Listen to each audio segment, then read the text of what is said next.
Sawubona mfundi. Let's count to 10 in Ndebele today. It's simple. Here's how it goes. Kunye, kubili, kuthathu, kune, kuhlanu, kuyisithupha, kuyisikhombisa, kuyisishiyagalombili, kuyisishiyagalolunye, kulitshumi. All right. So it's better when you're using it in a sentence or you get to count something specific. All right. That's where you see how we use the numbers. Because we rarely say kubili kuthathu. We normally talk about something. Want to count sheep, for example. Let's count sheep. All right. So we say imvu eyodwa, one sheep. Izimvu ezimbili. Izimvu ezintathu. Izimvu ezine. Izimvu ezinhlanu. Izimvu eziyisithupha. Izimvu eziyisikhombisa.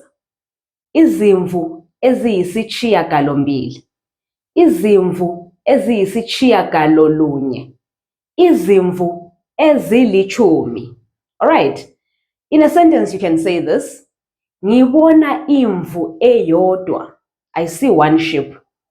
Ngibona izimvu ezimbili. I see two. Ngibona izimvu ezintathu. I see three sheep. Ngibona izimvu eziyisikhombisa. Angithi, I see seven. Ngibona izimvu ezilitshumi. That's how you use your numbers ngesindebele.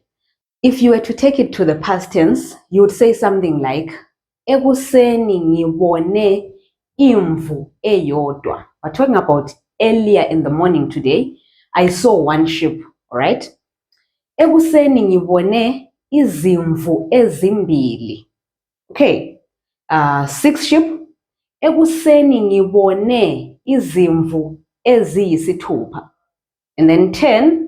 Ekuseni ngibone izimvu ezilitshumi. All right. But if you're talking about the past tense that happened long back, let's say last year, I saw sheep. Here's how you're going to say it. You're going to say ngabona. Here's how you say it. Ngabona izimvu ezinhlanu. All right. I saw 5 sheep. This is far way past. All right. I saw 7 sheep. Ngabona izimvu eziyisikhombisa. Ngabona izimvu eziyisishiyagalombili. I saw 8 sheep back then. Ngabona izimvu eziyisishiyagalolunye. I saw 9 sheep. All right. So that's how we use the numbers ngesindebele 1 to 10. All right. See you in the next lesson.